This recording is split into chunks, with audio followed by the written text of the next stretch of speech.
প্রায় 2 কোটি আর্মি এবং পুলিশের পোশাক বানানো হয়েছে শুধুমাত্র ভোট কেন্দ্রে নিজেদের দখলদারিত্ব টিকায় রাখার জন্য, এবং সেটা করতেছে জামাত এবং বিএনপির উভয় পক্ষেরই লোকজন। শুধু তাই নয়, বোরখা বানানো হয়েছে প্রায় 20 লাখ, যেখানে জামাতের কর্মীরা বোরখার আড়ালে ছেলে না মেয়ে দেখার তো সুযোগ নাই, মুখ থাকবে ঢাকা, চুপে চাপে যায় ভোট দিয়ে চলে আসবে। তাহলে এই যে পক্ষপাতমূলক একটা ইলেকশন হচ্ছে, ইলেকশন ইঞ্জিনিয়ারিং এর চেষ্টা করা হচ্ছে, এই ইঞ্জিনিয়ারিং করা ইলেকশনে কেন আওয়ামী লীগের লোক ভোট দিতে যাবে? জোকার হওয়ার জন্য? বাংলাদেশের ইলেকশন ইঞ্জিনিয়ারিং যে হচ্ছে, এটা কিভাবে হচ্ছে সেটাই আজকে পয়েন্ট টু পয়েন্ট আলোচনা হবে এই ভিডিওতে। কিসের হা কিসের না, ভোট কেন্দ্রেই তো যাবো না, কেন যাব? হইতেছে পাতানো ইলেকশন। সর্বপ্রথম একটা পয়েন্ট ডিসকাস করতে চাই, সেটা হচ্ছে জামাতের লোকজনরা ঠিক ইলেকশনের আগে আগে ভোট কেন্দ্রের বাইরে লাঠি, সোটা এবং বিভিন্ন অস্ত্র মজুত করে রাখছে। কেন? এটা কি ফেয়ার ইলেকশনের নমুনা? শুধু তাই নয়, হিন্দুদের বাড়িতে যেয়ে তারা থ্রেট করে আসতেছে ভোট কেন্দ্রে না যাওয়ার জন্য, যাতে করে খুব সহজেই হিন্দু ভোটগুলো কাস্টিং না হয় এবং মুসলিম ভোটগুলো বেড়ে যায়। ফলে কি হবে? তাদের মুসলিম সংখ্যাগরিষ্ঠের ভোট দিয়ে খুব সহজেই তারা তাদের ভোট কাভার করতে পারবে, কারণ তারা খুব ভালো করেই জানে হিন্দুরা আসলে তো জামাতকে ভোট দেবে না, দিবে বিএনপিকে ভোট। তো বিএনপির ভোট কাস্টিং যতটা কমানো যায় ততটাই ভালো। যেহেতু এবারের ইলেকশনে আওয়ামী লীগ নাই, সেহেতু আওয়ামী লীগের হিন্দু ভোটগুলো বিএনপিতে যাওয়ার সুযোগ আছে, সেটাও যেন না হয়, এজন্য হিন্দুদের বাড়িতে যে থ্রেট দিয়ে আসা হচ্ছে। জামাতের নেতা কর্মীদেরকে এটা বলা হচ্ছে যে তোমরা ফজরের নামাজের পর পর রেডি থাকবা এবং খুব সকাল সকাল গিয়ে ভোট কেন্দ্রে গিয়ে ভোট দিয়ে আসবা, এবং সাংবাদিকরা ওইটাকেই ফুটেজ আকারে ইউজ করবে, এবং 10টা থেকে 11টার পর আস্তে আস্তে ভোট স্লো করে দেওয়া হবে। অর্থাৎ যখন সাধারণ মানুষ, মানে আপনার আমার মতো সাধারণ মানুষ ঘুম থেকে উঠবে, ততক্ষণে ভোট হয়ে গেছে, ভোট কেন্দ্রে ততক্ষণে মানুষ থাকবে না।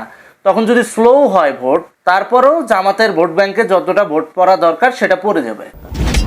এজন্য ভোট স্লো করার জন্য তারা কাজ করছে। এছাড়াও খেয়াল করে দেখবেন, ইলেকশনের আগে আগে বিভিন্ন জায়গায় অভিযানের নাম করে অনেক বিএনপি নেতাকর্মীদেরকে অ্যারেস্ট করছে, এবং তাদেরকে অ্যারেস্ট করার পেছনে একটাই উদ্দেশ্য, যাতে বিএনপি তাদের নির্বাচনী মাঠে কর্মী সংকটে ভোগে, এবং সেজন্য বিএনপিকে কোণঠাসা করার জন্যই অনেক নেতাকর্মীদেরকে ইতিমধ্যে অ্যারেস্টও করেছে জামাতপন্থী প্রশাসন। তো ভোট ইঞ্জিনিয়ারিং কোন দিক থেকে হচ্ছে না? বিএনপির মহাসচিব তিনি বলছেন ভোট ইঞ্জিনিয়ারিং এর কোনো সুযোগ নেই। পাতানো ইলেকশনে এই সমস্ত পাতানো কথাবার্তা বলাই যায়, কিন্তু বাস্তবতা দেখলে উঠে আসে ভিন্ন চিত্র। ভোট ইঞ্জিনিয়ারিং হচ্ছে বাংলাদেশে, এবং জামাতের নেতারা প্রতিদিন 50 লাখ টাকা করে ব্যয় করতেছে এক একজন প্রার্থী। কোথা থেকে এই টাকা আসে? এই টাকা আসতেছে ইউএসএ থেকে, এই টাকা আসতেছে টার্কি থেকে, এই টাকা আসতেছে হচ্ছে ইউরোপীয় ইউনিয়ন থেকে। বাংলাদেশের ইলেকশনে ইউরোপীয় ইউনিয়ন তথা ইহুদি গোষ্ঠীর স্বার্থটা কি? আর ইহুদি গোষ্ঠীর টাকা নিয়ে জামাত যে ইলেকশন করতেছে, এই ইলেকশন কি হালাল? মোটেও হালাল না, এটা সম্পূর্ণ হারাম ইলেকশন। ইসলামকে ইহুদিদের কাছে বিক্রি করে দিয়েই যদি ক্ষমতায় আসতে হয়, ওই ক্ষমতায় আসার দরকার নাই। তাহলে সেকুলার ভাবে ক্ষমতায় আসাই উচিত, ইসলামের মোড়কে আসা উচিত না। জামাতের এক একজন প্রার্থী প্রতিদিন 50 লাখ টাকা ব্যয় করতেছে, এটা নির্বাচনের মাঠে ইলিগাল ফান্ডিং হচ্ছে। আর এই টাকাগুলো আসতেছে কোথা থেকে? যেখানে নির্বাচন কমিশনের নিয়ম অনুযায়ী, অর্থাৎ নির্বাচন কমিশন আইন অনুযায়ী একজন প্রার্থী সর্বোচ্চ 25 লাখ টাকা ব্যয় করতে পারবে, এটা সর্বোচ্চ আইনে আছে। তা আইনে থাকা সত্ত্বেও এক একজন 50 লাখ, 1 কোটি, 1.5 কোটি, 2 কোটি টাকা, 2.5 কোটি টাকা পর্যন্ত নির্বাচনের মাঠে খরচ করছেন। এগুলো তো ইলেকশনে ইলিগাল ফান্ডিং হচ্ছে। এই টাকা তো দিন শেষে দুর্নীতি করে জনগণের পকেট থেকেই তুলবেন। এত কিছু দেখার পরেও আমাদের দেশের নির্বাচন কমিশন চোখে টিনের চশমা দিয়ে আছে। ইলেকশন কমিশন দেখেও না দেখার ভান করতেছে। কেন? কারণ তারা জানে এটা একটা পক্ষপাতমূলক ইলেকশন হচ্ছে, শুধুমাত্র মঞ্চ নাটক মঞ্চায়ন করা হচ্ছে। এছাড়াও জামাতকে ভোটে জেতানোর জন্য মিলিশিয়া বাহিনীকে স্টকে রাখা হয়েছে, অর্থাৎ লস্করে তৈয়বার সদস্যরা কিন্তু বাংলাদেশে অলরেডি ঢুকে পড়েছে। তারাও কিন্তু পুলিশের পোশাকের ছদ্মবেশে ভোট কেন্দ্রেই ঘোরাফেরা করবে। যে পুলিশের পোশাক পরে, আর্মির পোশাক পরে এদেরকে দমানো যাচ্ছে, তখন তারা জঙ্গি হামলায় নাও যেতে পারে। 2 কোটি আর্মির পোশাক এবং পুলিশের পোশাক বানানোর পেছনে জামাতের উদ্দেশ্যটা কি? তাদের নেতাকর্মীদেরকে পুলিশের পোশাকে, আর্মির পোশাকে কেন্দ্রে রাখবে, যাতে করে খুব সহজেই ইলেকশনটা তাদের ফেভারে নেওয়া যায়, এবং লস্করে তৈয়বার মেম্বারগুলো এই ম্যাক্সিমাম সময় এই কাজটা করবে। তারা জামাতের সাথে অ্যালায়েন্স করে কাজ করতেছে। তো ভোট ইঞ্জিনিয়ারিং হচ্ছে না কোন দিক থেকে? এই যে ইউএসএ, টার্কি, ইউরোপীয় ইউনিয়ন এরা যে টাকা দিচ্ছে, এটা কিসের বিনিময়ে টাকা দিচ্ছে? এরা বাংলাদেশ থেকে বিভিন্ন ডিল, বিভিন্ন প্রজেক্ট এরা বাগায় নিয়ে যাচ্ছে। অলরেডি আপনারা জানেন ডক্টর ইউনূস বোয়িং বিমান কেনার যে চুক্তি সেটা করে ফেলেছে। এই বোয়িং বিমান চুক্তি যে করলো আমেরিকার সাথে, এই বিমানগুলো কেনা হবে রাষ্ট্রীয় গ্যারান্টির মধ্য দিয়ে। তো সে একটা অবৈধ অসাংবিধানিক সরকার হয়ে কিভাবে রাষ্ট্রীয় গ্যারান্টি দিতে পারে? আর এইটার জন্য তড়িঘড়ি করে তার নিরাপত্তা উপদেষ্টা, তার পিএস এদেরকে বিমানের ডাইরেক্টর বানাইছে। আর সম্প্রতি বিমানের এমডিকে নিজের বাড়ির কাজের লোক তার উপর নির্যাতন করার জন্য গ্রেপ্তারও করাইছে। তবে নির্যাতনটা সত্য ছিল, কারণ ওই শালা এমডিও হচ্ছে মানুষ খারাপ ছিল। এইটুক বাচ্চাকেও কাজের মেয়ে রাখছে কেন? বিমান বাংলাদেশ এয়ারলাইন্সের মতো প্রতিষ্ঠানে চাকরি করে ওইটুক শিশু বাচ্চাকেও কেন কাজের মেয়ে রাখবে? কেন বা তাকে চড় থাপ্পড় মেরে নির্যাতন করে তারপর তাকে দিয়ে কাজ করাবে, তাকে বাথরুমে আটকায় রাখবে? ও তো মানুষ হিসেবে জঘন্য। এই সমস্ত সরকারি চাকুরিজীবী এবং অধিকাংশ শিক্ষিত সমাজ পিশাচের চেয়েও ভয়ঙ্কর। আর এই সমস্ত ছোটখাটো ইস্যুকে পুঁজি করে তাকে তো জেলখানায় পাঠিয়ে দিল জামাত, যাতে করে খুব সহজেই আমেরিকার সাথে এই বোয়িং বিমান ডিলটা ইউনূস এবং জামাত মিলে সম্পূর্ণ করতে পারে। আর এখানে বেনিফিটটা কি?